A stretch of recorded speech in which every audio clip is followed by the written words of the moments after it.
Ձկնորսությունը, ինչպես որսորդությունը, շատերի համար ոչ միայն զբաղմունք է, այլև հանգստի ու բնության հետ շփման միջոց, սակայն հաճախ այս զբաղմունքը վերածվում է անօրինական գործողության, երբ մարդիկ որսում են այն տեսակները, որոնք արգելված են օրենքով կամ գտնվում են պահպանության տակ։ Անփույթ վերաբերմունքը բնության նկատմամբ լուրջ վնաս է հասցնում էկոհամակարգին։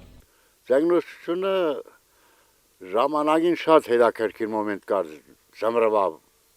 ձկնորսությունը, ասենք Սաղամոլիջը կերծայինք, Փարվանալիջը կերծայինք, Տաբասխուրի կերծայինք, նույն վաղտը ձուկ կար, բայց այս քանի տարի այդ խիշնիկությունը շատ ուժեղ բաներ ավազից, իլա այս Սաղամո Փարվանալիջերը, քանի որ բրականներն են ու սետկաներ, այդից դուրս չեր կա, մինչև այսօրս նորից ինչ-որ այդ բանը բեսպրեդելը կատարվի, գել այդ լեջերը, բայց չինեմ, օրենքն է, ինչ-որ չի ռեագիրել տենե, թե այդպես է պետք, չինեմ, մեդիկ ինձ շատ հետաքրքիր է, որտև մարդիկ կան շտատինգները, որոնք պետք է հսկեն, էլի, բայց երևի մենակ փողը իրանք կառնեն, ոչ մի բան։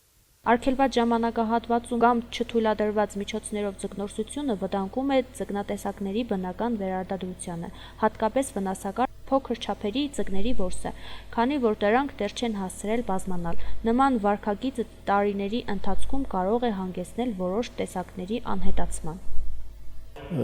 Լիճը հիմնական եկամուտներից մեկն է եղել, փոգայի դարեր շարունակ ժողովուրդը երբ վերադարձել է, հիմնականում լճի հետ կապված հարցով է մնացել եւ գյուղը հիմնել, այսօրվա վիճակով շատ վատ է վիճակը, որովհետեւ ձուկը անընդհատ բռնել են, բայց մալյոկների վերարտադրության հարցը կայնել է եւ այս վերջերին համարյա թե ձուկ չկա։ Պետք է պետական վերաբերմունք, եթե պետական վերաբերմունք լինի, ամեն 10 տարվա ընթացքում լիճը ինքնին կարող է վերականգնվի, բայց պետական վերանորոգում պետք է լինի, բրականյորներին խնդրվի, որպեսզի նրանք ձուկ չորսան, նրանց հիմնական աղբյուրն է եղել ընտանիքի հիմնական ալյուրի, երեխաների կոշիկի եւ այլն, մենք չմեղադրենք մարդկանց ձուկ բռնելու համար, մարդիկ չիմանալով, տեղյակ չլինելով տեղյալ անձնավորության ընտանեկան վիճակի մասին, մեկ մեղադրում են։ Ես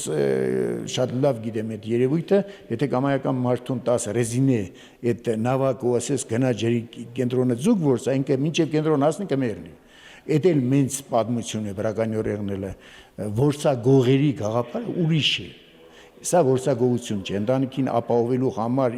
կյանքը վտանգի ենթարկել եւ անվանել որսագող, այս արդեն ճիշտ չէ։ Ամենանդեպս ծանր է լճի վիճակը, պետք է պետական վերաբերմունք, որպեսզի լիճը ինքնին վերականգնվի։ Բնության պահպանումը յուրաքանչյուրիս պատասխանատվությունն է, միայն գիտակցված ու օրինապահ մոտեցման շնորհիվ հնարավոր կլինի պահպանել ջրային կենսաշխարհը ապագա սերունդների համար։